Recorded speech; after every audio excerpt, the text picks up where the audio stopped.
welcome everybody. I hate to say it, I don't think we need to do introductions at this point because we're practically friends with all of our time together. We do have Danny and Angela on the call, and so happy to have them on. They all have they have great perspective, and I'm sure they will jump in here and provide some input, and hopefully we'll all provide some input so it's not me talking for 2 hours.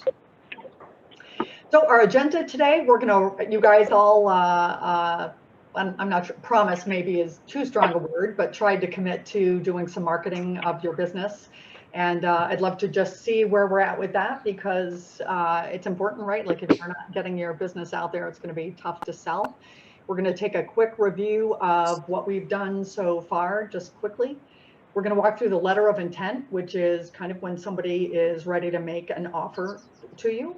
We're going to talk about a little negotiation best practices. We will take a break somewhere around 6 for about 5 minutes. We're going to dive into due diligence, which is the deep dive into your business by the buyer, so they can learn more about your business and whether it's a good fit for them. We'll talk about, I know we had talked initially about financing. We're going to go into that in a little bit more detail. The contract, some of the legal documents, all of that stuff. And I told Danny and Angela, this isn't the most engaging presentation that I've done so far. I'm going to do my best to make it engaging, but it's just some super important stuff, but it's more procedural and list in nature. I'm going to do my best to not go through it in painstaking detail. I am going to send you the lists after the fact so that when you hit those different stages, you can refer to the documents. All right, so who would like to go first in terms of any efforts that that you've done to market your business? And I know, Christine, that you took the first step in terms of reaching out to some of the big three in terms of pest control, and wondered if you got any further. Not yet. Haven't heard yet. Did you send something to them? Pardon? Yeah. You did? Okay, yeah, great. I did the letter, you know, but honestly, that's all I have done. If you will pardon this expression, I'm up to my ass in alligators right now. Okay. I'm painting, I'm spring cleaning, I'm getting company from out of town. I'm like, blah. And the older I get, the more challenging all of that is. So I haven't got any farther than sending the letters. Okay. That's as far as I've got. Cool. Well, I will hound you. So in your letter to them, did you say that you would follow up with them, or did you just kind of leave it open-ended? I think I left that open-ended. Okay, that's okay. I didn't say that I would get back to them. Okay. How about Mark? I believe I said, among other things, that I was going to be reaching out to different people who I'd either talked to in the past or had on my list. And I did speak with 3 or 4 people.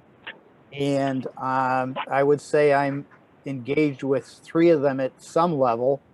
So, you know, that was pretty successful. It might take me on a different tack as far as selling the business goes, but I'm definitely getting some ideas, you know, just in conversation. That's great news, Mark. That is great news. I'm thrilled to hear that. Yeah, and I'm here as a resource, so if you need a sounding board for anything, you know, that's what I'm here for. How about you, David? Other than us finally getting your sell sheet on the CBIT site? Oh, well, that's up on the site. That's good. I'm down in Florida now for the next 2 months, but I'm still going to be working on this. Okay. One person that I talked to at the webinar that we had with buyers has been in communication with me. We've talked twice. They're actually going out and visiting 2 fire tower projects I was involved on. So it's a positive situation that way. I haven't listed the business on Biz Buy Sell yet. I'd like to do that. Just doing things one thing at a time, along with everything else. That's awesome, though, that you're getting a little bit of traction with somebody from the conference. That is great news. Great news. I am really happy to hear that. And again, I'm here as a resource. And yeah, when the time is right, either Biz Buy Sell and Anything else that you think you might want to do to market it? Well, in the near future, he's asking the questions that are going to lead into what's that form that you fill out? A non-disclosure. Yeah, great. Yeah. So I've got to dig one of those out of somewhere. And do you have those in your in this packet? You know, I don't, but I probably can find one that's literally actually, yeah. I bet I can. I think I provided one. Okay. Also ask our research network, Kim. We might have some legal, what's it called? NOLO. I think they have a database. Okay. NOLO document. Yep. I will make sure that I include that. Contracts. Great. Great. All right, that'd be sweet. Terrific. Good. And what I thought about you was, you know, I know that you in the past have promoted your business through press releases, and I didn't know what publications, if they were fire tower related kinds of publications, and if so, if you thought about putting an ad in one of those. It just came out in one of those for the fire tower aficionados, those of the world that need to go out and hike to every fire tower that's out there. Okay. So it's listed there. I'm trying to get onto a blog site for fire tower people that is mostly people that want to work on fire towers as a watch person, to see if there's, just to get the word out further. So I'm working on getting it listed there too. Yeah, that's which awesome. Is a nationwide blog in North America into Canada and Alaska for fire tower attendants. So that might, get it out there also. I've got a business broker that wants to list it, but then he wants an exclusive year-long listing, and right now I have yet to sign anything with them. So. And certainly Danny and Angela can chime in, but I'd say give it a go on your own for however long you feel comfortable, like shake the trees and see what's out there. And if after 3 or 6 months you don't feel like you're turning, maybe then you go to a broker, but that would be my 2 cents on that. Well, that's sort of where I am at right now, because the person that is showing interest is going to be going on my first project this year with me, to work with me, just to get a first-hand feel for it, and that's why I need to get moving on to the non-disclosure. Okay. Besides giving him, information that he wants about tax records, etc. He'll be face-to-face with a client. Wonderful. I'm very excited. Thanks. Awesome. Hey, how about you, Denise?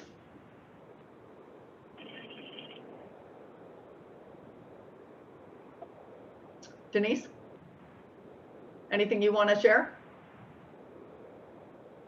Looks like she froze. So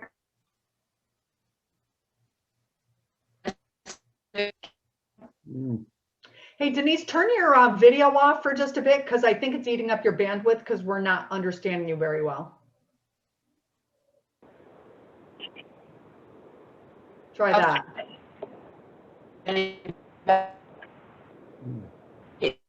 Yeah, so Arizona right now, and I have a whole lot of news. I had actually reached somebody that was in.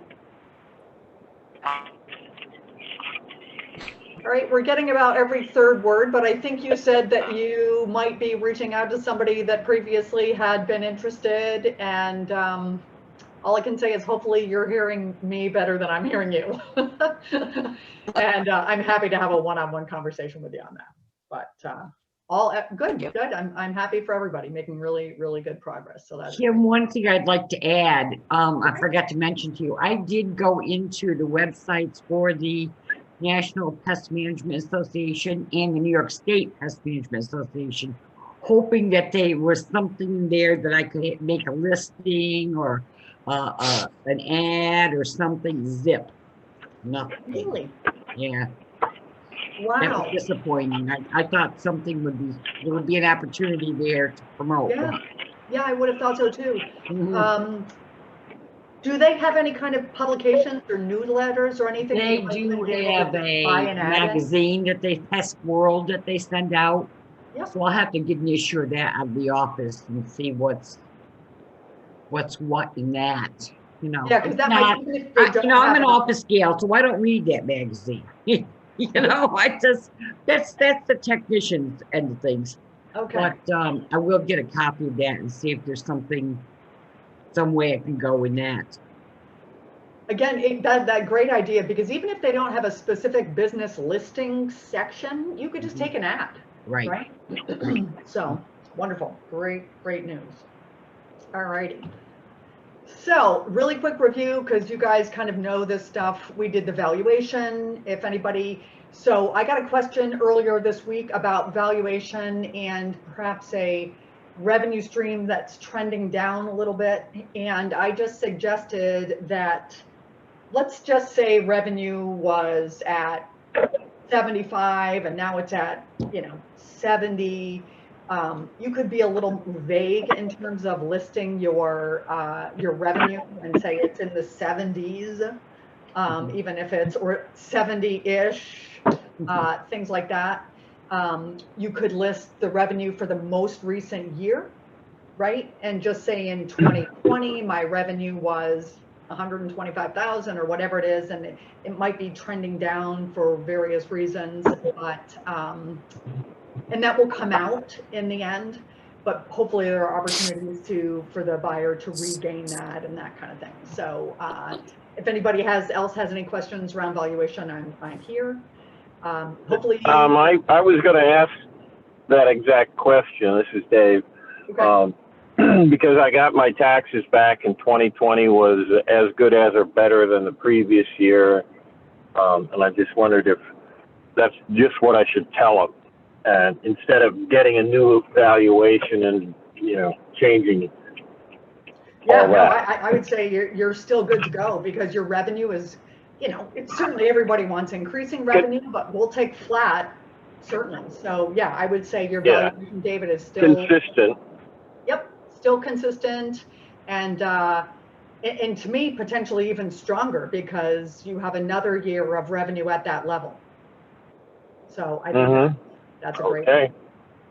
All righty. In our case, we were down about 19,000 last year, but if you figure with the whole COVID thing, and so many of our customers closed, restaurants, schools, government buildings. I didn't think that was too bad, so I hope to be able to make that case. Yeah, no, Christine, and what I have consistently done with anybody that we're doing a valuation on is we show 2020, right? Because I think it's important to show it, but I don't include it in the average, because and I don't think and I don't include it whether it's gone up or whether it's gone down, because if it's going up because of COVID. Right? If you're in one of those industries where things are, taking off, whether it's recreation and things like that, or other businesses. I mean, I don't think anybody can fault you if you didn't have a great 2020, right? So yeah, absolutely. In that case, would you take an average of the previous years to 2020? Yeah. Just those years, you could do that? Yeah, that's what I've often done, is we'll take the average of the 3 years prior to 2020. We show 2020 just because people are going to want to see it, but we don't include it in the average. All right. That's helpful. Everybody. I think I would include mine because it was stellar. Yeah, absolutely. Because yours, again, David, yours is flat, so it's just a great showing of the steadiness and COVID-proofness, if you will, of your business. And so yeah, I think you can include it for sure. All right. Sell sheets, everybody put together. Oh, anonymous. I think you all have made a decision that you're kind of going full court press, and you are letting people know that your business is for sale, which I think is great. Everybody put sales sheets together. You've done a great job with marketing. Then we went on and talked about you have an interested buyer, how you want to vet that interested buyer initially by when they respond to your ads, they provide a little bit of background on their ability to make a down payment, their financial situation, their experience, that kind of thing. The non-disclosure, kind of the initial evaluation of your business. And now, so these are presentations are available, and I will include them in the email that I'm going to send to all of you. So if you ever want to refer back to either of those presentations, you can. Now we're going to go to session 3. And our first thing we're going to talk about is a letter of intent. And this is a great thing. Everything that you've done up to this point is, leading to the offer. And I actually spent about 15 minutes trying to find a cartoon that I had seen, and it basically said, yeah, you've been waiting forever for this offer, and it will be lower than you ever imagined in your dreams. And then the negotiation starts, but it made me kind of chuckle. So the letter of intent, there may have been previous discussion around price and terms and that kind of thing, or it may be the first time that you're putting an offer on the table or that any sort of pricing or terms is being discussed. But the whole intention and the letter of intent is not just a letter of intent. There are usually multiple letters of intent because it is a process and there are negotiations that go back and forth, but it's the idea is that you're trying to get to a meeting of the minds on price and key terms before both parties put a lot of resources into the due diligence and the next steps. This is also where the seller will grant the buyer exclusivity. And we'll talk about the exclusivity in a little bit, but basically it means that you will not entertain other offers. It is at this point that the buyer will basically put down what is called earnest money. And this is basically a deposit.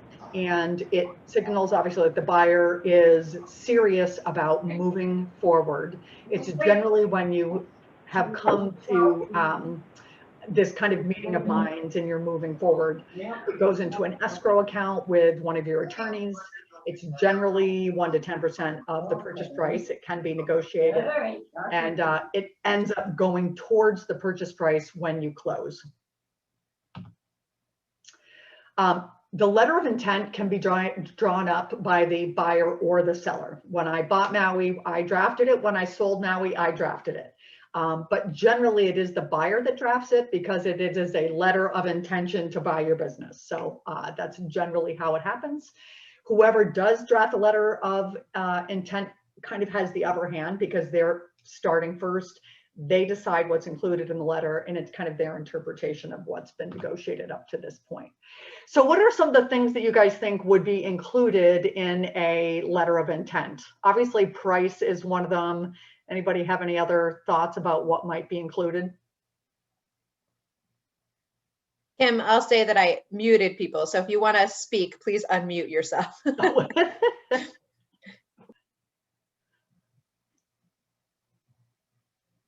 Okay, well, we'll jump forward. So, oh, it did look like David was trying to talk. David, did you have an answer? We've already been discussing what's in the inventory, what's in the tooling, and the equipment and things like that, and what's absolutely necessary and what's not. Yeah, those are exactly the kinds of things. What's included. Nice. Okay. Yeah. And how long I'll stick around as an advisor. Oh, excellent. Excellent. Yeah, those are all really, really important and good things. And yeah, and you just hit the nail on it, David. What the price and what does it include? What doesn't it include? We spent some time when we were doing the valuation, coming up with a valuation for the various components of your business. That will be negotiated because what we call the asset allocation. So what is assigned to goodwill, what is assigned to inventory, what is assigned to furniture, fixtures, and equipment, all have a bearing. There are tax implications as to how that is allocated, and it will be negotiated for sure. Payment terms, is it in all Yeah, cash? yeah. And as much as I'd like to get rid of everything, they might be smart enough not to take everything. So, you know, is such a thing as old inventory. Yeah, without question. And we'll talk about negotiation in a minute. And I think I know I've told you guys I way overpaid for my inventory because it was old inventory and I paid 100% for it, 100% of wholesale, and I sold it for 100% of wholesale. So I made nothing. And but anyway, yeah, no, it's and a savvy buyer will understand that. So is it going to be all cash at closing, meaning that the seller has been able to secure financing for the entire things, or will there be a component of seller financing? And if there are, what are the terms? You know, is it secured or unsecured? All that good stuff. Whether or not you're going to include accounts receivable, accounts payable, things like that. So this asset allocation, with asset allocation, there are generally speaking 2 ways that your earnings from the sale of your business will be taxed. One is as capital gains and one is personal income or ordinary income. You want as much, and this you need to talk to, I'm not an accountant, these are some general overarching themes. You want as much of that earnings to be taxed as capital gains because the rate on capital gains is generally much lower than the tax rate that you will pay on ordinary income. There are a whole host of things, factors that go into determining all of these, how long you've had your business, how much it's depreciated, you know, the different types of entities that you have. And you definitely want to talk to your accountant about that. And generally, just as a thought from a tax perspective, financing something over time generally produces a more positive tax effect for the seller. The timeline. So, determining how long a buyer has to go through due diligence, typically it's 30 to 60 days. So that's the amount of time that they have to go through, dig into your business and say, okay, everything's either good or it isn't good. But there is a definite deadline in that regard. There's a deadline to sign the contract. So a letter of intent is not binding. A contract is legally binding. There may be contingencies around approvals and financing and that kind of thing, but the contract will be binding assuming the contingencies are met. And then you may sign the contract and then you will subsequently close the sale, and you want all of that spelled out. When you go into the letter of intent and you get everything tied together, there will be exclusivity. And how long a buyer has that exclusivity is similarly outlined in that letter of intent. Kind of also how long, like you're the one that are going to be providing documents, and how long do you have to provide certain documents to the buyer. You definitely want all of that spelled out very, very clearly. Who's going to draw up the legal documents, right? Obviously, that's a lot of money, and who you want to work to determine who is going to draw those legal documents up. Generally, it's the buyer, but hey, go for it. Again, all these different things around when and how you can terminate. Is there going to be a non-compete? Like once you sell your business, you can't open a similar business within 50 miles, that kind of thing. And then prohibited activities. So for example, in a perfect world where there is a lot of inventory and you've reached a contract, the buyer is going to buy a certain amount of inventory, and they don't want you to keep selling that inventory because it depletes what they're buying, right? Like if you valued the inventory at 100,000 and you keep selling, stuff like that. Employee considerations, any kind of retention bonuses for people that will stick around to help you. What would happen if a key employee were to resign in the first, X amount of time after you've purchased the business, just different things. And I'll say it, I've said it 100 times. This is conceptual stuff. This is not the legalese of the, 4,000 words to say one sentence, right? This is conceptual stuff that you really want to get as much stuff or as much covered as possible. Because once the attorneys get involved, they're billing at $300 and $400 an hour, and it gets expensive very quickly. So there can be a really short letter of intent, and there can be a really long letter of intent. A longer letter of intent is better for you as a seller because everything gets spelled out in this non-legally binding environment. Any potential deal breakers have been identified. You just want to spell out as much as possible. The downside is, as you're negotiating those little nits and gnats and this and that, somebody could get frustrated and it could kill the deal. But I would definitely say that try to get as much in your letter of intent as possible. We talked about all this. Yeah, you'll save your money, the exclusivity. So once you have the signed letter of intent, you do go into exclusivity where you as a seller cannot entertain other offers. And really, you shouldn't even be talking to anybody that is interested in your business. It just kind of goes without saying. All right, so I thought it might be helpful. I did have a quick question on that, Kim. So if I'm hearing you correctly, when someone sends a letter of intent, you would allow them exclusivity for their due diligence period, or yeah. So once the letter of intent is signed, right? You've kind of come to and it's a non-binding, but you've agreed to most of the terms. You are in exclusivity with that buyer for 30, 60 days, and you cannot entertain other offers. Even pre-purchase and sale agreements. Correct. Interesting. And have you ever come across cases where letter of intent, but the business remains on the market until someone does their due diligence, you think, or no? I'm sure it happens. An exclusivity agreement is pretty normal because the buyer has given you earnest money. So they are in good faith saying, everything that we have discussed so far says this is a go. And unless something really strange turns up during the due diligence, I am moving forward. And so you don't want to be going down that path and having the seller entertain some other offer at a better rate, right? With better terms. And so you need to get through, and that's why a seller wants a short due diligence period because they don't want to tie up their business for very long. David? But with the letter of intent, are you getting a deposit from the buyer? Yes, that is the earnest money that you get in exchange for it's loose, but in exchange for that exclusivity.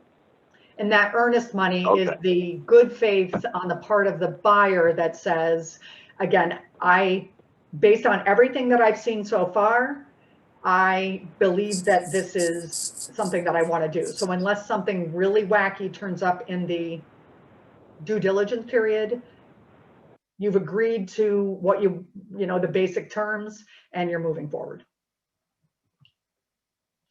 So this was our letter of intent. I've struck anything that's particularly sensitive. Obviously, I've bought and sold the business, so I wasn't really too worried about this. It's to purchase the physical inventory, the property, the goodwill, the business assets, all of this.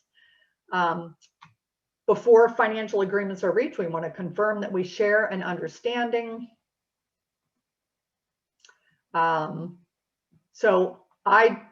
We drafted this letter of intent with the help of a broker. So when I bought Maui, the broker was basically representing both the buyer and the seller. I'm not sure how often that happens, but it worked out pretty well. So instead of the seller telling me what multiplier they used, I told him what multiplier I used to get to the valuation. We're not seeing the letter, Kim. If you're sharing the letter, we're not seeing. Oh, I'm sorry. Oh, really? Huh, that makes me sad. Okay, all right, here we go. Sorry.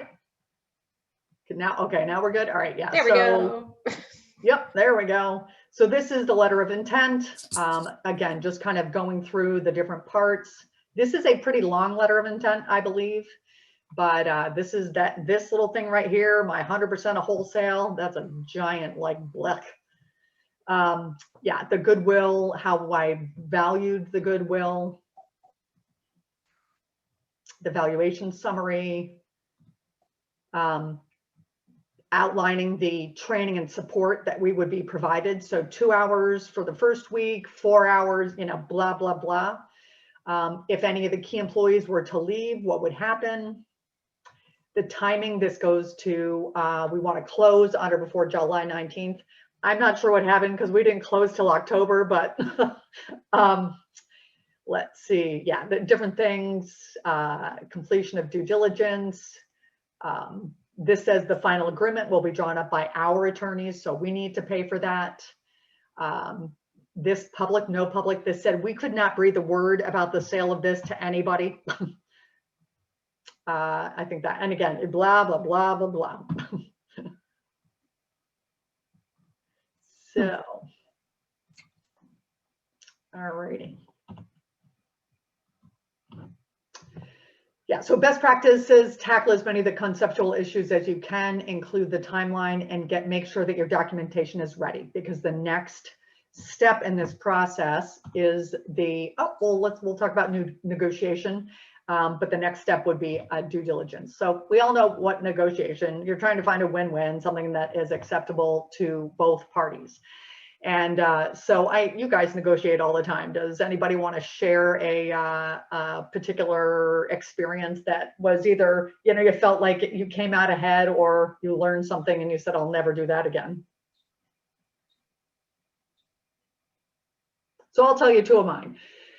So some of them are business related, some of them aren't. So I was out of work by choice. I had left my job and traveled a bunch, and I came back and I applied for a job at a big company. And for some reason, they didn't ask me to complete a job application, which is a little bit strange to me, but they had no idea what I was making.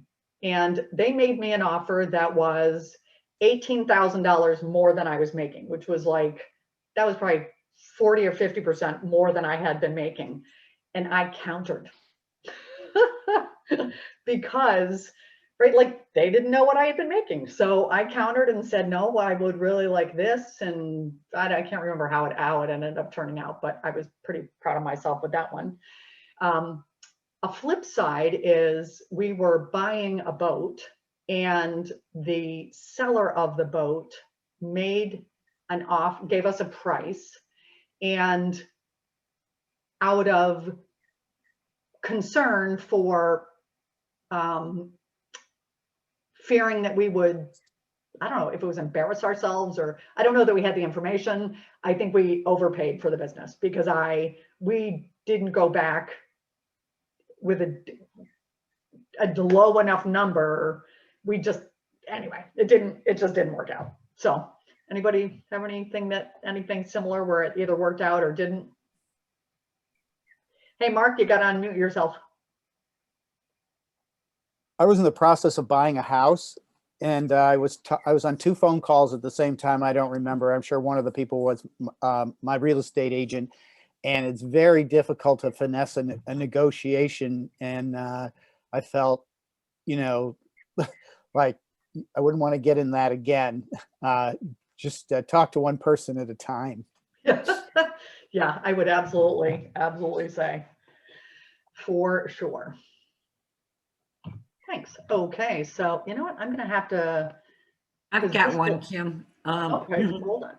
When it became public that the city eliminated the job I was doing in the community development office. If you're a coach Oh, wait, hold on. and you need more clients and you're Bear with struggling me. I got it to grow.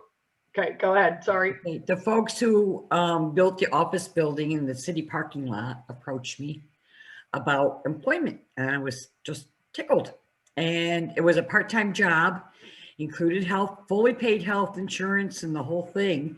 And then after I came home from that meeting, they called and said, well, this doesn't include your husband for health insurance. And I said, well, then I can't take the job. I have to have that.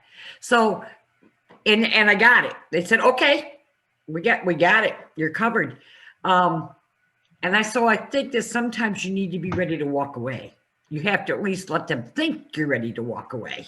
You're exactly if it's an right. important negotiation for you. Yep.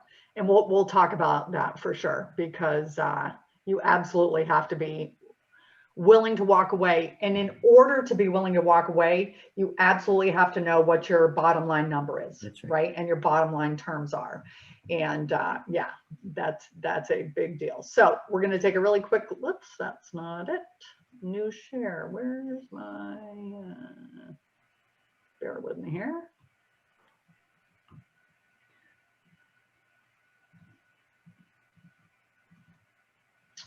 That is not it. How do I think I've done this enough times? Oh, here we go. Isn't it?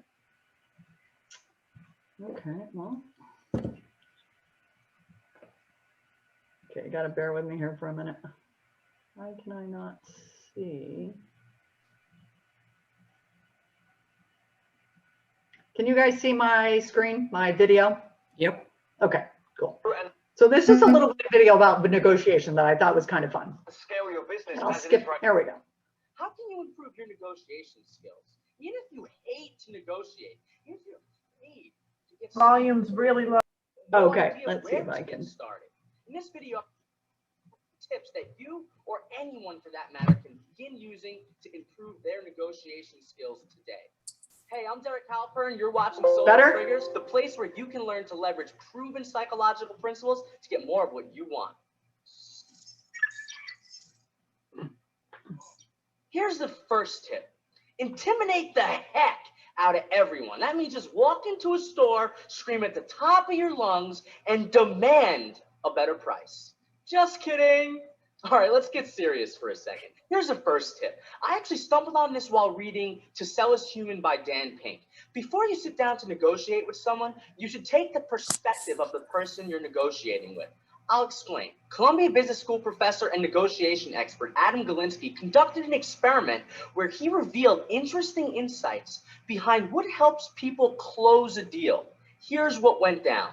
They got together 154 undergraduate students and broke them into 3 groups. Each group was given different directions on how to approach the sale of a gas station. The first group, the control group, was told to just negotiate the sale. The second group, the empathy group, was told to imagine how the other person was feeling. And the third group, the perspective-taking group, was told to imagine what the other person was thinking. What happened? The control group and the empathy group struck a deal 39% and 54% of the time, respectively. But the perspective-taking group, they struck a deal 76% of the time. That means when you want to negotiate the close of a deal, take the perspective of the person you're talking to. Try to think where he's coming from. What is going on inside of his head? Why is he looking to make a deal in the first place? Can you align his incentives with your own? Tip number 2, always ask for more than you really want. Let's say you're negotiating a job offer and you really want a $5,000 increase in your salary.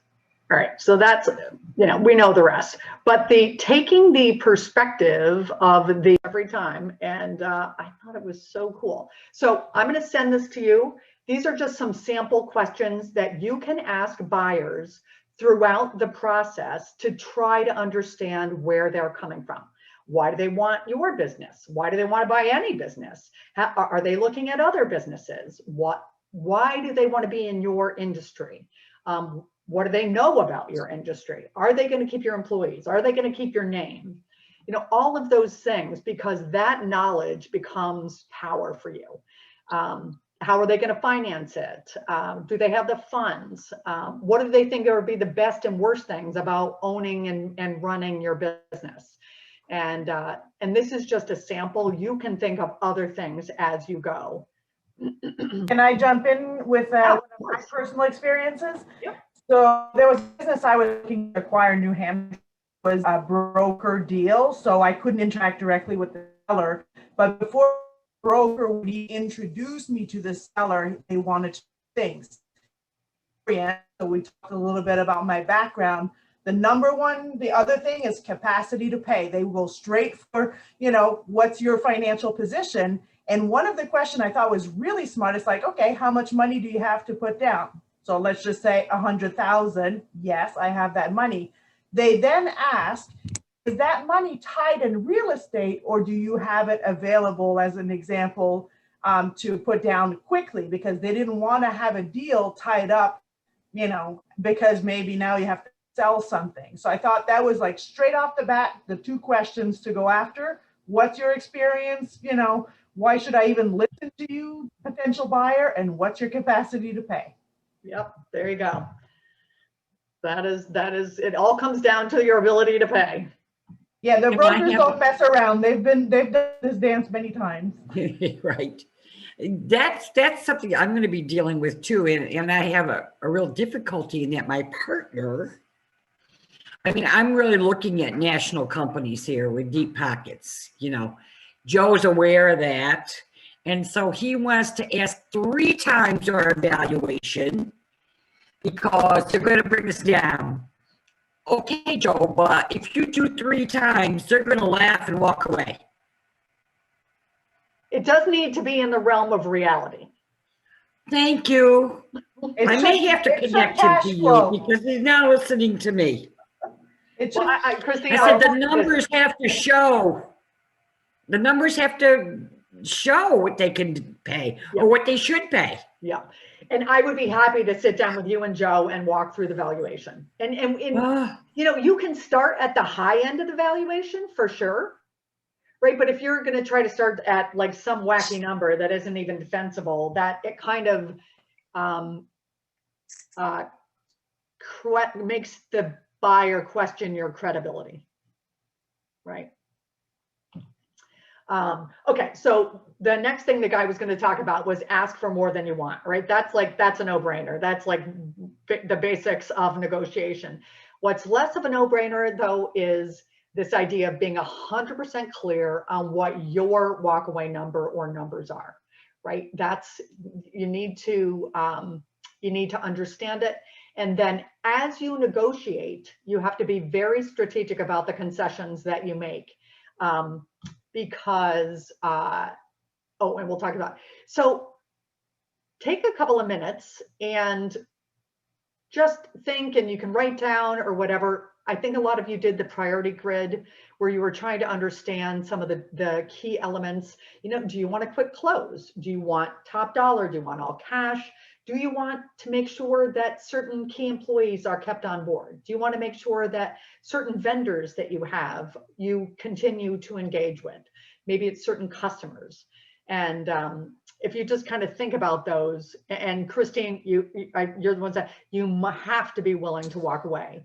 But in order to be willing to walk away, again, you have to be very, very clear on what you want and what you're willing to do. Bottom line, yeah, that's there. So people, you know, in this course of negotiation, people want to feel like they won, right? They want to, it's give and take and give and take. And you can do this dance in a way that makes the buyer feel like they came out on top. And again, it's a matter of understanding what's important to them. In the give and take, you know, appreciating the concessions. If you're going to make a concession, define what you want in return. If you don't think the buyer is going to, if you're going to make something and you're expecting the buyer to make a certain concession, make sure that it's contingent, right? And it is a dance. You do go back and forth. And I thought this quote was obvious. People are happy to find 2 $10 bills on consecutive days versus 1 $20 bill. We'd like our good news spread out. So again, it's kind of this dance, and hopefully it works out well for you. Oh yeah, that was supposed to come out, sorry. One of the things he said was don't take responsibility for no, and it was kind of a funny way that he did it, but you can, like, it's easier to not have to be the one to say, no, I can't do that. You can always say, you know, my accountant or financial advisor told me I can't go below a certain rate because it's my retirement and yada, yada, yada. And you can always do the good cop, bad cop thing where, you know how important marriage is. All righty. So we'll run through due diligence and then we'll take a break. All right. So due diligence. Wow. If you have gotten to the point of due diligence, It means that you have a signed letter of intent. It means that you have gotten to a pretty big milestone in the whole process. And so you should take a pretty deep breath on that. Doesn't mean that it's, there's not a lot to do, but it's a good step. So due diligence is kind of all over the map, and it's a serious investigation.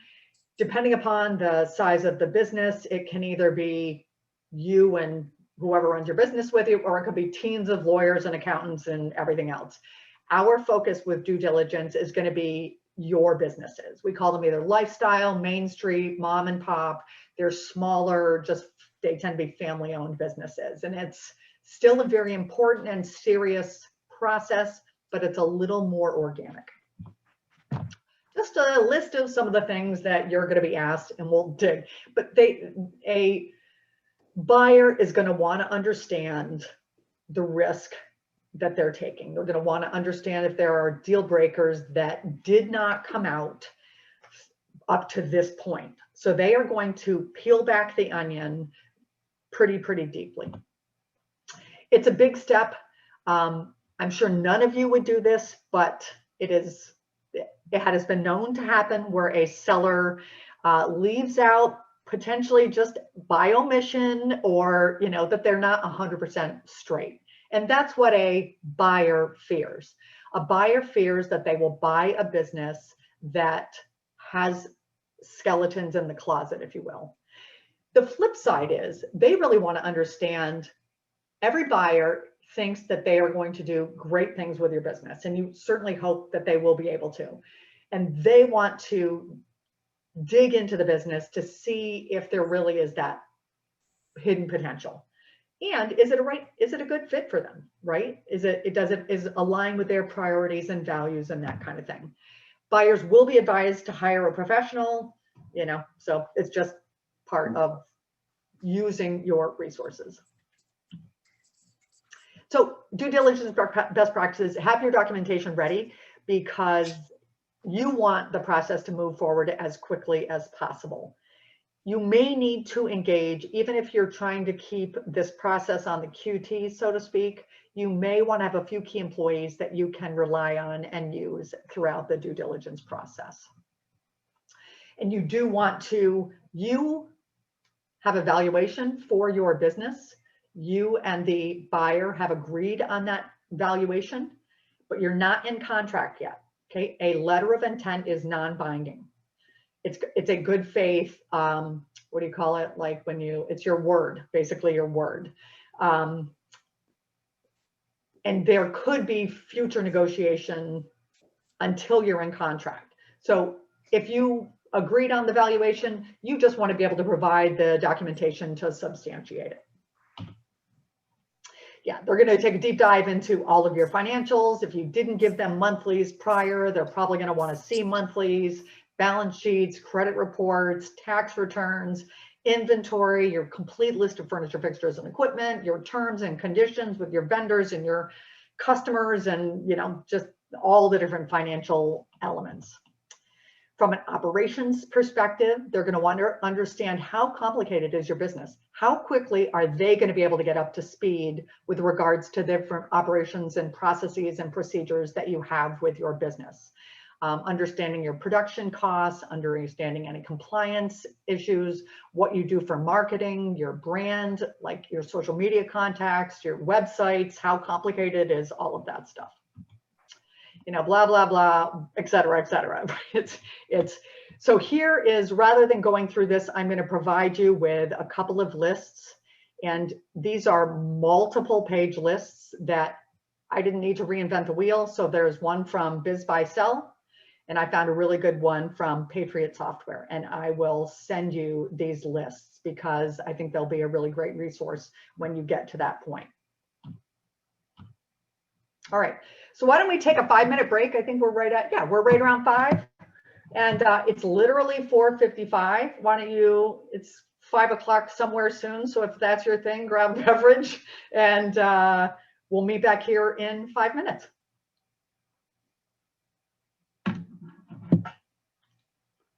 Everybody good? Cool. I'm good. Can I ask a question now? Yeah, of course. All right. In my situation, the potential client that's interested in buying the business happens to be a retiring CPA. Okay. So I'm expecting to him, and knowing just from conversation, I'm expecting him to come at me with all sorts of questions, but he's pretty casual about things. So, as good as I can give it to him, I can give him the answers. So it's an interesting thing to know who I'm negotiating with. On the other hand, he knows nothing about construction besides working on his house, but he's very interested in this because the business does make money. And he's looking for something completely different in his life. So, you know, we've been asking each other questions. Now, when the NDA, I'm feeling, should be pretty close to being signed if I'm going to have him over to the property and help watch me fabricate some parts for one project and then go along on another project with me. I would think I have a NDA before that happens. Yes, and you've been sharing financials with him? Negative. Okay. Not yet. Okay. But I'm sure he's going to want all that. Yep. But it's not like I'm going to hand over my QuickBooks for the last 3 years tomorrow. I'm going to want an NDA before that starts traveling in his direction. Am I correct in that? Yes, absolutely. Okay. I would say. And then after the NDA and a little bit more negotiation, then we get into a letter of intent. And whether that happens after he goes with me on a job or two is when I'm expecting it, unless he's so excited that he wants to do it beforehand. But we'll wait and see. Yeah, I would definitely say you'll wait and see. And so that's my general question is, I should probably be going for an NDA now. Yes. It sounds like Okay. you're to a point where you're starting to share almost trade secrets, if you will, and without question before you share any financials. Okay. All right. And all right, that was my question. So I'll see you in a few minutes. Okay. And then All right. have you vetted his financial capability? No, I have not. So next conversation, when I get your list of questions to run by a buyer, I will email him with not the entire list, but a few key ones that, you know, I'll weave them into it. Sounds good. Yeah. I do need some answers, so. Yeah, without question. And I, you know, you don't want, and to me, David, this is my 2 cents. I'm not sure you want to be taking a guy to work on a project if he doesn't have the ability to, whether or not you're going to do seller financing, whatever you want your down, whether you want all cash at the close or you're going to hold paper for a bit and you need 100,000 at the close, whatever that looks like for you, you want to make sure that he is capable of that. Okay. All right. All right. Can do. All right. I'll see you in a few minutes. Okay. Thank you.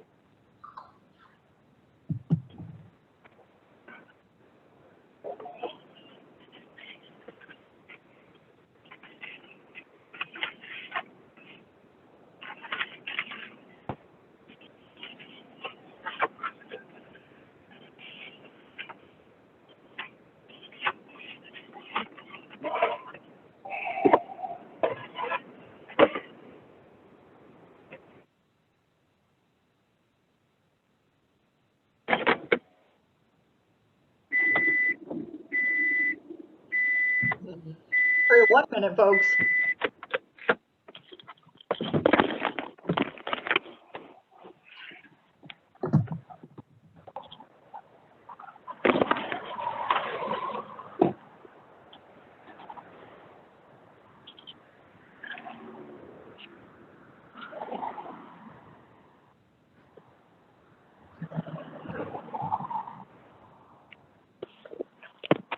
All righty, 5:01. We're going to get rolling so we can get through this and get everybody off to whatever it is we're going to do after this. All right, financing. So while you're not the one who will be securing the financing, you know, as is with anything, the more information you have, the faster you're going to be able to sell your business and for more money. You've started to vet your buyer, right? You, when you did your listing and had people respond, you asked them to respond with kind of an overview of their capability, whether it's their financial capability, their ability to run the business, that kind of thing. So you have a sense of what they may or may not qualify for with regards to financing. When you sign the NDA, you know, you ask them for that personal financial statement, credit report, down payment. If you didn't do it then, you're going to want to do it now. And I understand that sometimes those questions can be a little bit sensitive. So as I said before, you can blame it on your SBDC advisor who suggested that you do that. So you're going to want to think about all of the different components of your business and how you're going to finance these various pieces. So when you valued your business, we looked at these various components. And now we want to look at how each of those components will be financed and what you can use for these various components. So goodwill. Goodwill is going to be the toughest one to finance through traditional financing because there's nothing to wrap your arms around. There's no collateral, there's nothing. So it is most likely either cash on the part of the buyer or seller financing. It's happened where certainly there have been times when a buyer is able to secure financing for goodwill, but that is certainly the exception and not the norm. So inventory, it's going to depend upon obviously how much inventory you have. I'll talk about it in a second. The North Country Alliance, which is a local economic development organization, that's the EDO, financed my inventory. So I submitted an application to them for financing for the inventory. Similarly, with furniture, fixtures, and equipment, depending upon how much money that is, how substantial the assets are, you may be able to get traditional financing. You might be able to get an economic development organization. And obviously cash and seller financing, those are kind of givens for this. Similarly with the other, this is kind of your things like a website, if you have a substantial website, trademarks, that kind of thing. And then one thing that we kind of touched upon before was this concept of working capital. So that is the cash that you need to operate your business as you go through the ebbs and flows of cash flow, right? There may be, I know that a number of your businesses have a fairly seasonal component to them, and we're going to walk through that, but just it's the cash flow that you need to run your business, and you need to make sure you have that money. And then real estate, obviously there's collateral there. So if there's anything that banks are generally willing to do, it is the real estate of your purchase. So seasonal cash flow, we talked about this. There are a lot of fixed costs that run regardless of how much business you're doing. And it's those off-season times that get a little dicey where you might need cash to be able to pay your bills when that revenue isn't coming in. And if you're holding paper, obviously, a banker is going to look at this, but if you're holding paper, it's important that you know how much working capital the buyer needs. So we looked at this. This is a bike shop, right? With obviously very seasonal in nature. Look at our sales. In July, almost 150,000 at the high. January, 20, 30,000, right? Huge swings. There are the fixed costs of rent, which could be sizable, insurance, your utilities, telephone, a couple of other things. It's going to mean that your net cash flow is going to be all over the map, right? And if somebody's going to buy your business during these negative cash flow months, they are going to need to make sure that they have the working capital to get through those down times. So in this instance, if we add up those negative cash flows, if somebody were to buy this bike business in December, January, they would need about $57,000 to be able to pay their bills before they hit the super profitable time. Similarly, September, October, it's going to be 20,000. So you understand your business, you know how it works. One thing I didn't address here, and I've kind of talked about it a little bit, terms come into this too. So with Maui North, I would buy inventory, it would show up in August. Very often I didn't have to pay for it until January, February, March, right? But those were scary months because you're starting to come out of your high season and you still have tens of thousands of dollars in accounts payable that you need to be able to pay. And you just need to be aware. So securing funds, we're just going to move along with this. So here are some of the different places that you can secure funds. There's cold hard cash, bank loans. We'll talk about SBA, economic development organizations and their local loan funds, seller financing, earnout, assumption of debt. So this was kind of my anecdotal look at financing. There's a couple different ways to look at it, but personal funds, in 99% of the cases, somebody's going to need to bring personal funds, cash or something, to a purchase because they need skin in the game. And generally it's going to be a minimum of 20%. So that's like 20% there. Bank loans, that's another fairly sizable portion of overall financing to buy a business. SBA loans, fairly small because, well, they're tough to get and just not a ton of them. Economic development organizations do a portion. Obviously, seller financing is a huge portion of it. Earnout is something that we'll talk about. But the first thing that we're going to talk about is the personal funds that somebody is going to bring to the table. Hopefully somebody that wants to buy a business has been saving for a while. Hopefully they've built up a little nest egg of, whatever that is, but a minimum of 20% of the purchase price. Whether you're doing financing, you're holding paper, if you're going to go for any kind of conventional financing, it's a minimum of 20%. The more the better. And as I mentioned, it would be tough to get financing without it. They may also have the option to do either a home equity loan, which is a kind of a lump sum where they pull it out of the value of their home, or it's a line of credit that they can tap into as they need it. Generally, a bank will loan you up to 80% of the equity that you have in your home, not the value of your home, the equity you have in your home. So if you own a $400,000 house and you have $200,000 of equity, meaning that you own that portion, it would be $160,000 that they would be willing to give you either a loan or a line of credit. The nice thing is very often those are at a pretty decent rate. Obviously, credit cards are always another option, high rates, but you got to do what you got to do. You can borrow against your retirement. There are different rules and regulations that determine how much you can borrow, for how long, at what rates, things like that. There is a tool or a vehicle known as a rollover for business startup. Angela, I had never heard of this. I'm not sure if you've ever heard of this. They're pretty rare, but they do actually allow you to withdraw from your retirement without penalty.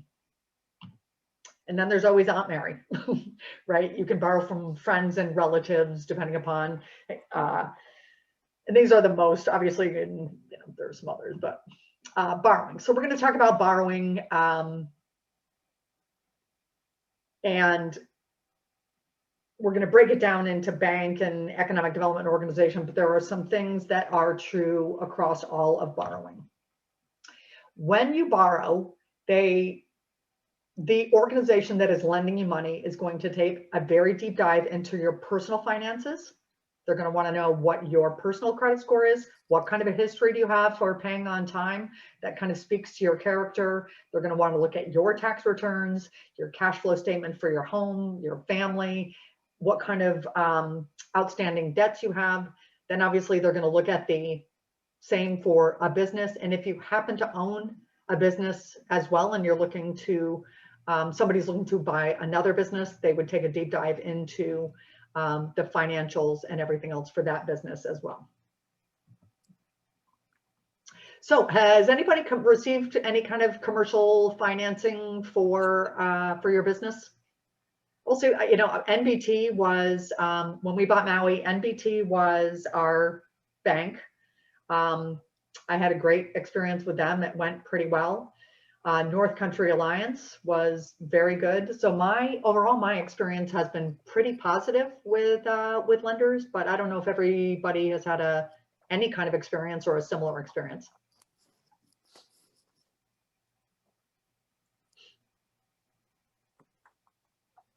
Nope.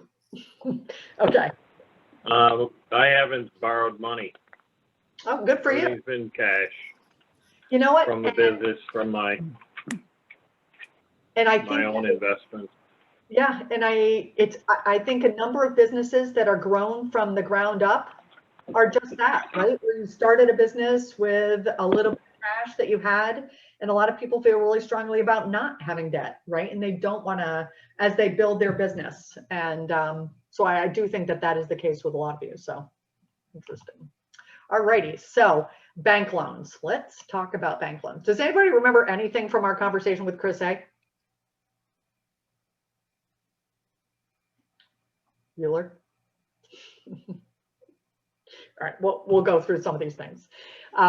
Banks are happy to make loans if there are a couple of some different criteria. The buyer has Sorry, Kim, can I interrupt you for just a second? Christine, did you have something to say? I unmuted you, maybe. Oh, well, I was going to say, yeah, we did get we did finance when we opened JC's Jazz Club. Okay. And of course, nobody wanted to finance that whatsoever. Yep. I had to fight with the Canton Council, and it was an ongoing thing. But ultimately, once I was able to get a commitment from the Community Development Office, and then I went back to the bank and said, look, the city's willing to invest in me. There you go. And I think it made a big difference in actually getting the loan. Well, that's a great point, Christine, right? Like once you have somebody in your corner that's kind of vouching for your credit worthiness, they are willing to put skin in the game. Yeah, it does kind of create some momentum, some positive momentum with regards to financing. So that's great, great insight. Bank loans, again, great credit if there are substantial assets that they can collateralize. If the business has a good long track record, which all of yours do. And again, there's the minimum of 20% down. If perhaps some of these other, there aren't substantial assets or your credit's okay, it's not great, they may be willing to do it with a higher down payment. You'll need a business plan. And that's going to be true across the board with any kind of financing that you get from really anybody. And they're considerable amount of work. So, so SBA loans, the Small Business Association, they have what's called a 7A loan. Basically, they work with and through local lenders. There are, it's up to 5 million, 25-year terms. The terms and the rates are very, very good, which is often why people will push for a 7A loan. 2.25 over any published rate in the different newspapers. So it's a good rate, and very often banks want that back from the SBA. They will guarantee 85% up to 150,000, 75% over. They want you to have collateral. They claim that the application can be approved in 5 to 10 days. I will tell you, in my experience at the SBDC, and I worked there for 4 years, I never did a 7A. And I'm not entirely sure why, but that's just to kind of speak to the fact that they are not that regular. So economic development organizations. So we all know ANCA. ANCA is Danny's organization. They are an independent, not-for-profit organization working to build dynamic local economies that sustain thriving communities in New York. That is the quintessential mission of an economic development organization. These organizations are organizations throughout our communities that work to really enhance prosperity. They try to improve the regional economy. They try to attract, like Danny is doing with our virtual conference, people to the region. They try to hold on to jobs, keep businesses in the area. They do a lot of really great things for our communities. Many of them do have loan funds. And very often the loan funds have different target audiences, target types of businesses, different eligibilities. They may have a purpose, whether it's tourism or farming, agriculture, that kind of thing. It's not uncommon for them to have some stipulations around economic impact, whether it's job retention, job creation, things like that. There are also, as Christine mentioned, the local loan funds. So Lake City Development Corporation was an organization in the town of the city of Plattsburgh that had a loan fund. It was like $500,000 or something. And I actually applied to it. So when I was trying to find financing for Maui, I applied to the Lake City Development Corporation. I was not able to get it because I didn't have the requisite job creations. They needed one job created for every 15,000 in funding. I needed 140,000, and there was no way I was going to create 7 jobs, or whatever that math works out to, 10 jobs. So I had to go elsewhere. So I went to the North Country Alliance. Oh yeah, there's my Lake City. So here are some examples of very economic development organizations within the North Country, some different ones, and they all have different loan funds. They're also called gap lenders because very often they will close a gap in your financing, right? Like maybe you're able to get a bank to give you 40% of it. Maybe you're going to bring 25% and they're willing to help out. Most of them will require a declination letter, basically a bank telling you no, they either won't fund the whole thing or they won't fund as much as you need. So you need that. Some of them need sponsorship where you'll need to have the Chamber of Commerce or the this or the that, different organizations to sponsor you for the applications. The application for these loans is similar to a bank loan. Seller financing. I don't like this, so I'm gonna stop share here. I'm gonna go share here. Why am I having such a hard time with this? So when I do this, oh, there it is. No. So. If you can, if you secure it. Oh. Consulting to business. So can you see this? Everyone, hope you're having a great week. Good. I have it on really fast because I was financing or holding a note for the buyer. Let me tell you today why you should warm up to that idea. But first, a little bit about me.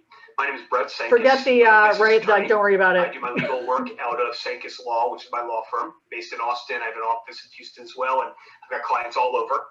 I also do some seller financing and why you should warm up to it as a seller. 3 main reasons. 1, higher purchase prices. I read recently a business broker survey that said the average sale price for a business where the seller held carried back financing is 15% higher. So larger purchase prices. Okay, that holds true as well. I know realtors who sell commercial property, who sell land, who tell me all the time that you're going to get more money when you structure a more creative, favorable deal for a buyer. Number 2, you increase your pool of buyers. It might be one of the reasons that you get a higher purchase price because you've got more competition. You're increasing the number of people that can get a deal done through you. Number 3, there's interest on the note, and that might have favorable tax consequences for you to get that paid over time rather than right up front. Talk to a CPA, yada, yada, yada. But the point is, that's another reason to consider seller financing.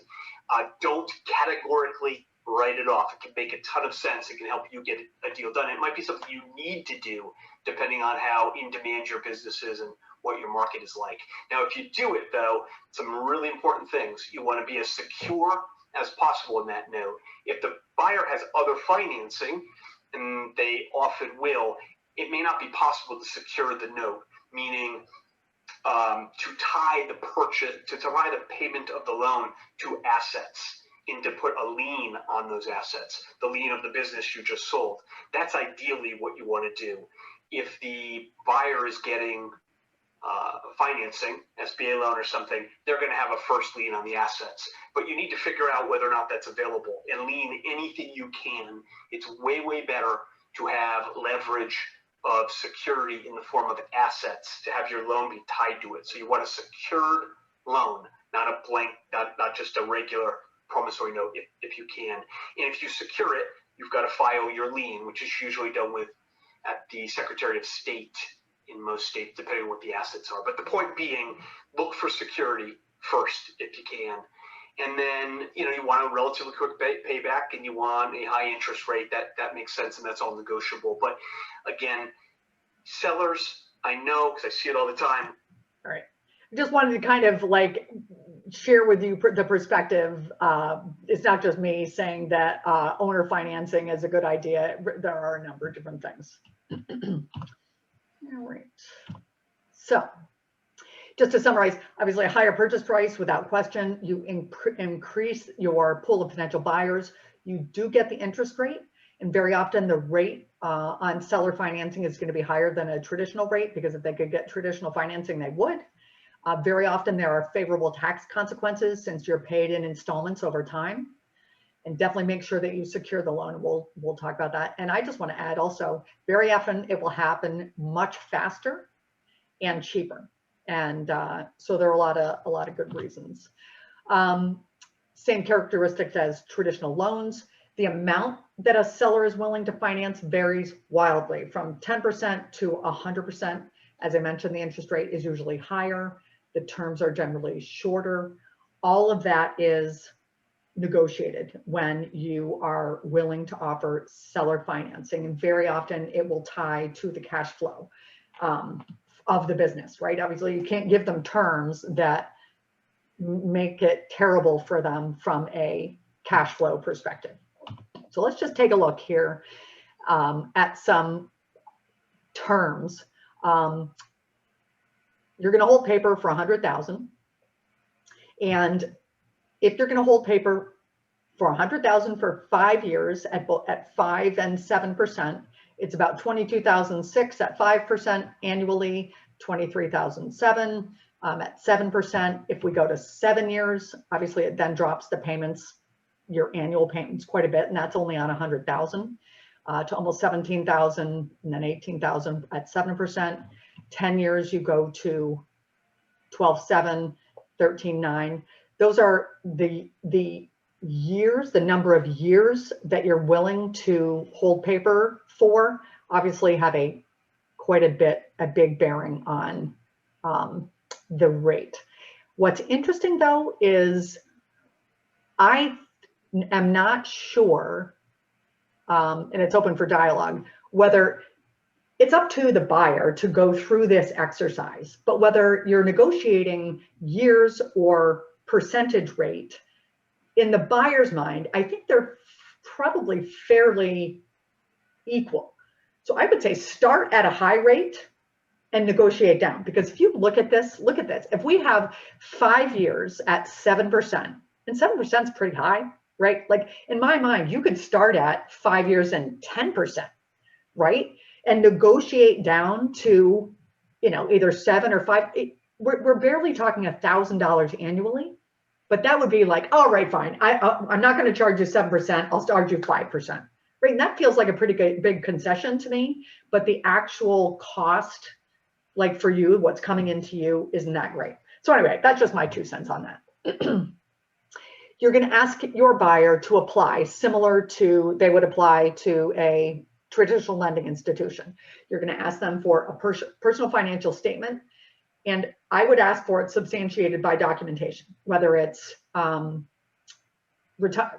bank statements, whatever is going to substantiate what they are saying, a credit report, and we'll talk about that in a sec, a resume, right? Like how qualified are they to do? And you know, a resume is absolutely requested. With traditional lending, it's kind of up to you whether you request it. And then do they have plans for the business? Are they going to make great big changes that you don't want for your business and that topple the stability of your business? All of those are things that you would take into consideration. You definitely want a credit report from them, because if they have a history, just like any other lender, if they have a history of paying on time, you can be fairly certain that they will pay on time with you. They can go to any one of the major credit bureaus and request a credit report with a credit score. They may have to pay a small fee for it, but without question, that is something that you would want to do. If you're going to do seller financing, obviously you need to make sure that any lending that you have on your business can be transferred, or it will be paid off when you sell the business. Absolutely hire professionals, attorneys, to draft the documents that are going to secure your seller financing. And we'll talk about the promissory note. The guy mentioned it. It's basically a loan document. I hate to admit it. I did all these loan documents when we were selling Maui, and I wasn't really clear on what they all were, but the promissory note is basically your loan document. It outlines the terms and conditions of the loan that you are giving the buyer. Ideally, as you mentioned, you'll have collateral, and that collateral will be named in these different security agreements, personal guarantees, and the UCC filings. It could be, do I talk about this? Yeah, here we go. The security agreement is the document that outlines all the different assets that are pledged when you are granting the seller financing to the buyer. If your buyer defaults, it says that you can seize all that collateral that has been pledged. Now, you'll probably need to sue them, unfortunately, in order to get it, but at least you have assets that you can go after should they default. And those examples could be your inventory, furniture, fixtures, and equipment, a website that they have that could be worth something. You mentioned the fact that you're going to be in second position. What that means is if you have a traditional lender, the lender will ask to be in first position. So if the seller defaults and there's, traditional financing and yada, yada, yada, they're going to get their money before you will. And this kind of first, second position happens whether it's a traditional bank and a economic development organization, or an economic development organization and you. There's all these different priorities in terms of who gets paid off. Personal guarantees. This is, your attorney will draft this, and basically it's saying if the business goes south, the buyer personally guarantees beyond the business that they will pay you back. And so obviously you are definitely going to want to have your attorneys draft all of this stuff. It's legal gobbledygook, but you definitely want to make sure it's very binding. And this is kind of cool to me, even as a person, you can file a UCC filing with the Department of State that says that you as the lender can lay claim to all of this stuff that has been pledged to secure your financing, and you can go after it if things happen. Your attorney will file it, but it's a way to show to not just you and the buyer, but to the world that the buyer has a loan with you. So just kind of I thought that was pretty awesome. Okay. So that's it about seller. Can I add something here? It's worth noting, I would think that your lawyer would mention this to you, but I didn't realize this. We had that one time, and I didn't know that they expired and had to be renewed. The UCC filing? Yeah. Oh, yeah. No, you're right. It's 5 years, because generally the terms are 5 years or less. And I'm pretty sure that you're right. That's a great point, Christine. Thank you for sharing, because I believe it's 5 years. And yeah, definitely something you're going to want to. I only mentioned it because I experienced it. Hopefully not. Hopefully it wasn't through the School of Hard Knocks. No, we got it straightened out. Okay, wonderful. So an earnout, kind of an interesting, and I wish I had done this because I didn't know anything about it. If there's a gap between what the buyer thinks the business is worth and what the seller has valued their business at, because they're at the high end of the valuation, you can use this thing called an earnout to bridge the gap. And it's potentially a great way to come to a win-win situation when there's a big difference between the valuation. It allows you as the seller to earn more for your business. You may need to take that over time, but it also protects the buyer from potentially overpaying for a business. Again, if it's at the high end of the valuation, and it's a way to get creative with financing. So let's look at an example. Let's say you as a seller have a business that has been going gangbusters and your revenues have increased kind of dramatically over the last several years, and you because of that are going to the high end of the valuation, which is $1 million. Let's say the buyer is willing to offer you 800,000, right? That's kind of what they feel because they are uncertain about the future of is whatever has created this upward trajectory in revenue and profitability going to continue? You hope, but you don't know as a buyer. And this is a way to do it. There are many, many ways to do this, but one way is to take 50% of the profit until you've hit that $200,000 gap. So the seller still gets their $1 million, but it's a way to do it with less risk for the buyer. Again, it's a really creative way to do it, and I think it's awesome. You definitely want people in your corner that know what they're doing when you do this. Yeah, the seller is paid the higher valuation. You may be obligated to stick around and make sure that the business actually earns those profits, but you obviously as the seller are incentivized to stick around and make sure that it does do that, and be very, very specific with the criteria that you use. But I'm a huge proponent of getting creative when it comes to financing. Let's talk about loan applications. Yes, so you guys haven't had to apply. All right, it's quite a process. With all loans, whether it's economic development or a bank, they are very, very long. My North Country Alliance application was 61 pages long. They want a lot of information. With all due, you know, they want to be able to dig into your ability to pay the money back. It could take several months at times. And so this is why in that letter of intent, you want to stipulate a very tight time frame, because I will be the first to admit I dragged my feet when I was getting financing to buy Maui. And I'm not entirely sure why. It could have been the daunting task of getting these applications together. But so here is the Adirondack Economic Development Corporation. Some of the things that they request. They want personal tax returns. They want a business plan, and we'll go into that. They want resumes from the owners. They want that bank declination that says that you haven't done it.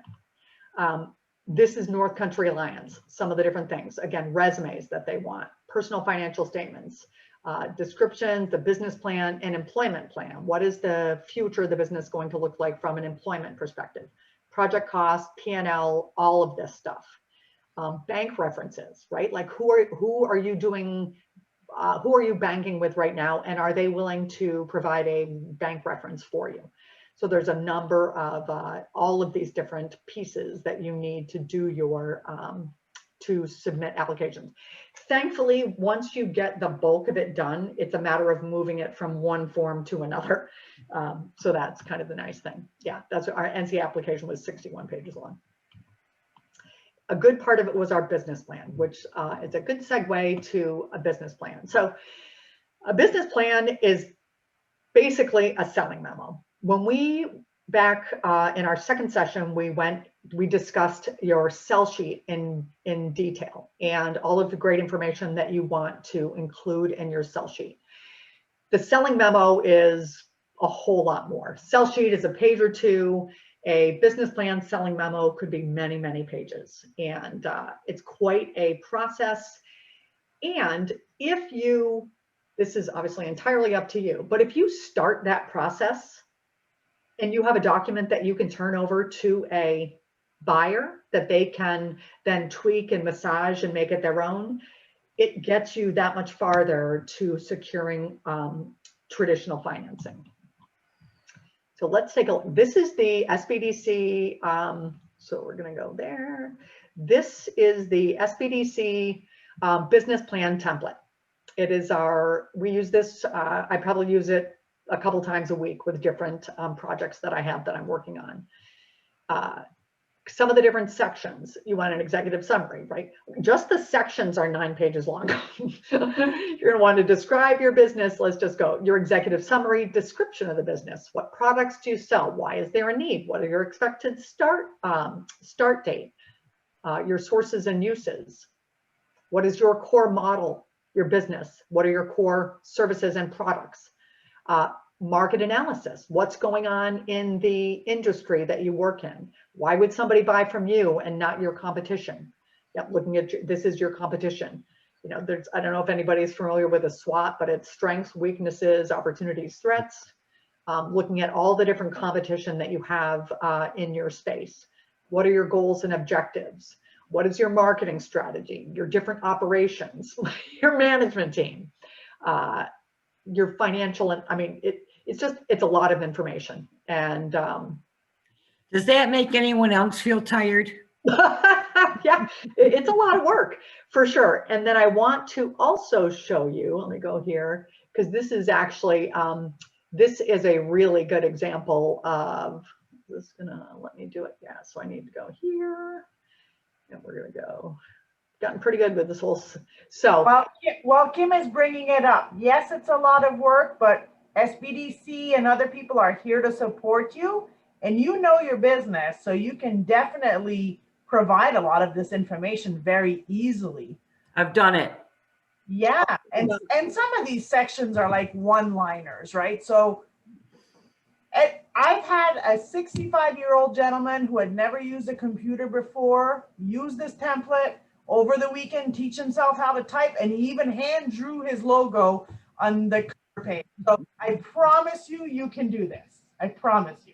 Yeah, and what we do is each person that I work with on a business plan is I go through and tell them which sections they need to spend time on, which sections just need a line or two, right? So it depends on the project and what they're doing, but yeah, we work together to create a business plan that isn't ridiculously daunting, but gets the job done. So here is an example of a selling memo, and I apologize because it's not pretty because I had to do all this striking with my mouse, but it's pretty awesome. It's 19 pages long. Again, you don't have to do this. It was put together by a broker working with the seller, but it really goes into a lot of great detail. I don't think I can share this with you, unfortunately, but again, I thought it was an awesome example, talking about your business highlights, right? Like what makes your business awesome.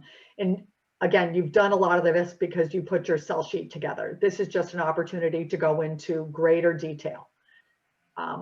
Things about your overview, just different things about your physical space, your hours, again, super deep dive, the products that you, if you're like in my case, I would list all of the products that I have. I would list all of the brands that I work with, all of the vendors, the marketing, different licensing.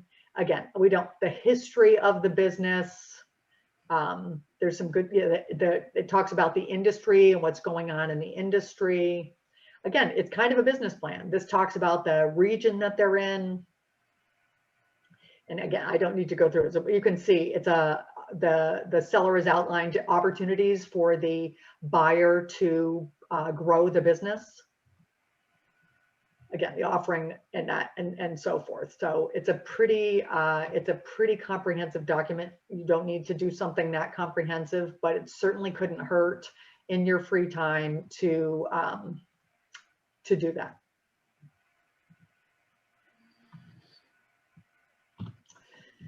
Alrighty, the contracts, again, this is just kind of getting, it's pretty exciting if you're getting to the contract, right? It's the final step.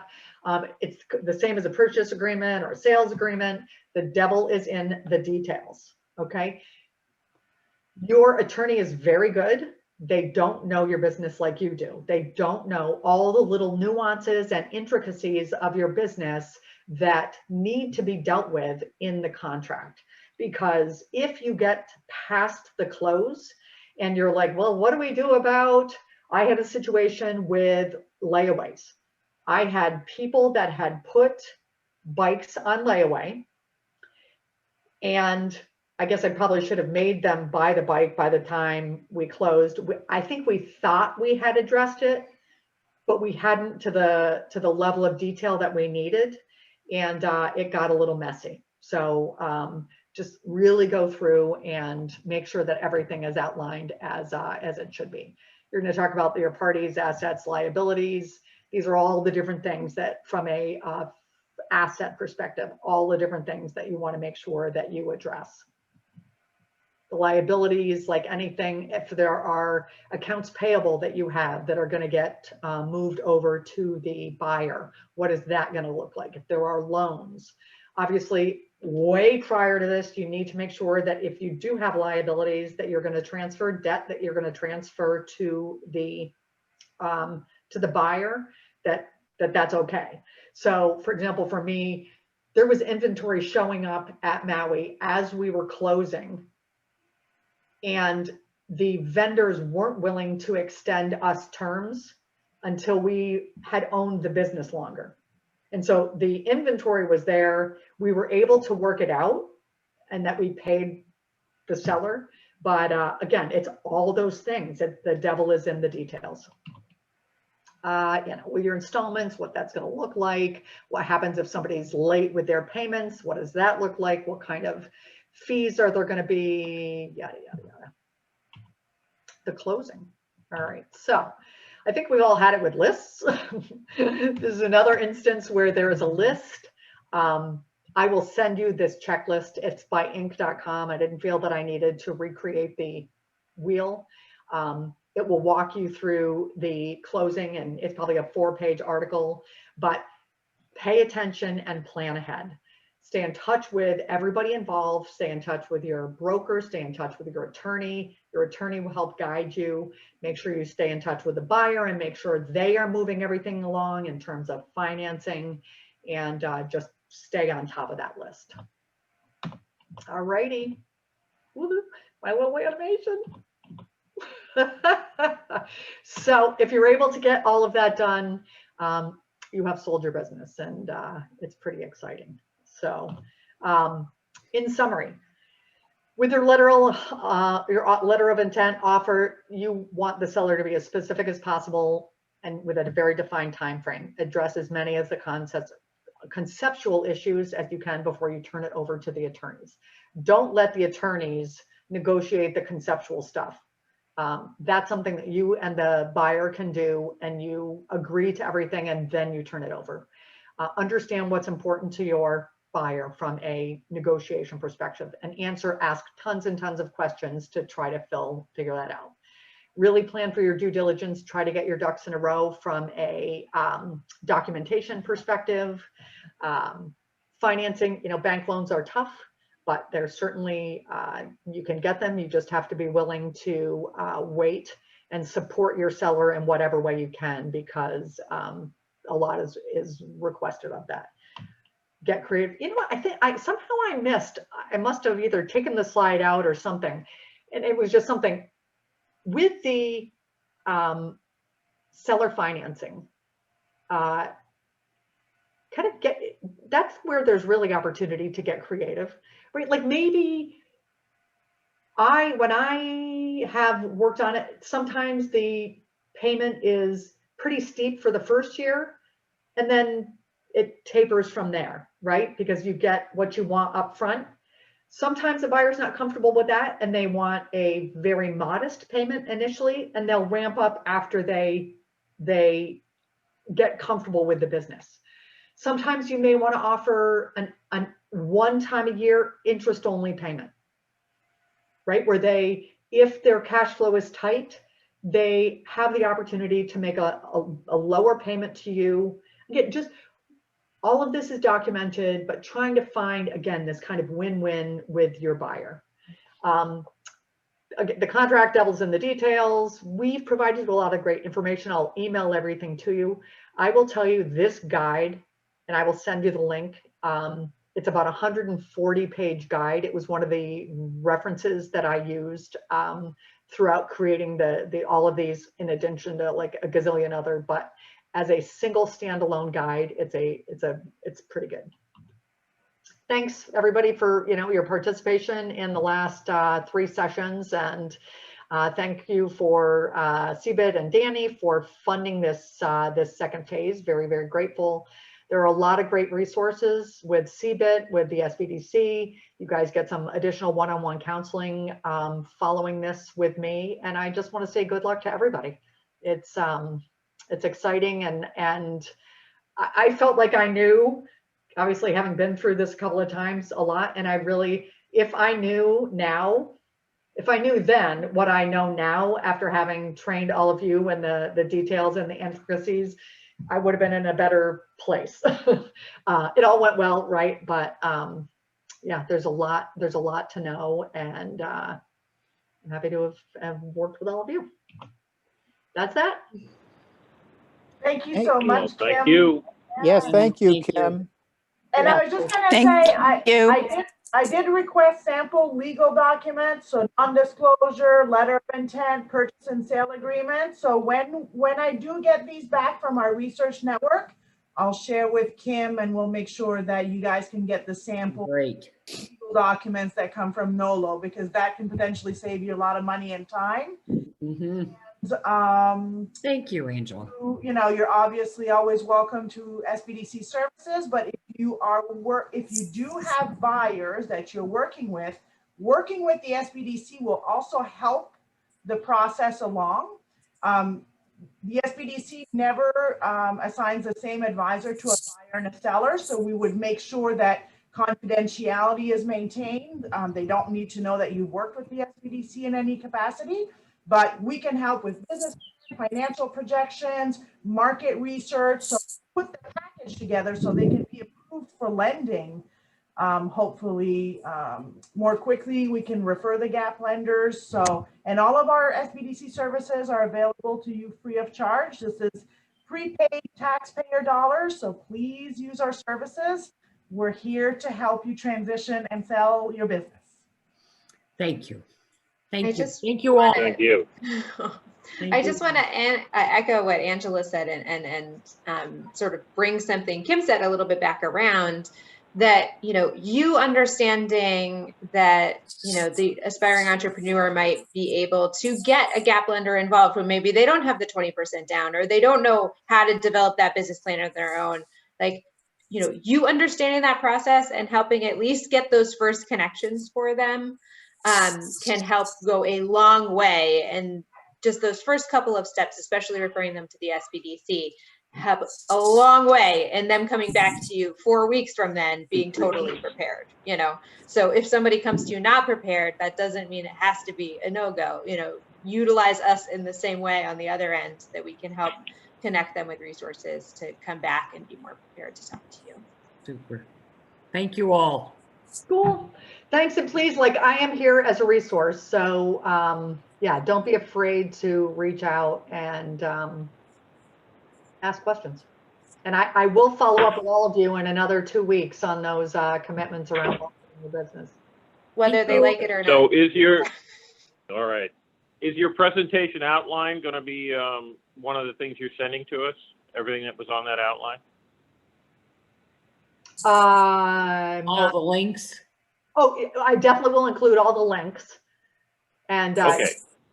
yeah, the links to everything. I'll put all of that in an email to all of you. And then Danny, I just saw this. I'll definitely include the CBIT. Yeah, because that's another great one. And I apologize for not referencing. That was another reference that I used And because the Center for Business in Transition put a great guide together as well. So I will share that with everybody. Okay, wonderful. Thank you very much. Thank you. Thank Have a you. good evening. Keep me posted, everybody. Thank you. Oh, you'll hear from me. Have a good night. Okay, have a great one, everybody. Bye. Night. Good night. Yeah. Thank you. Thanks, Kim. Thank you so much.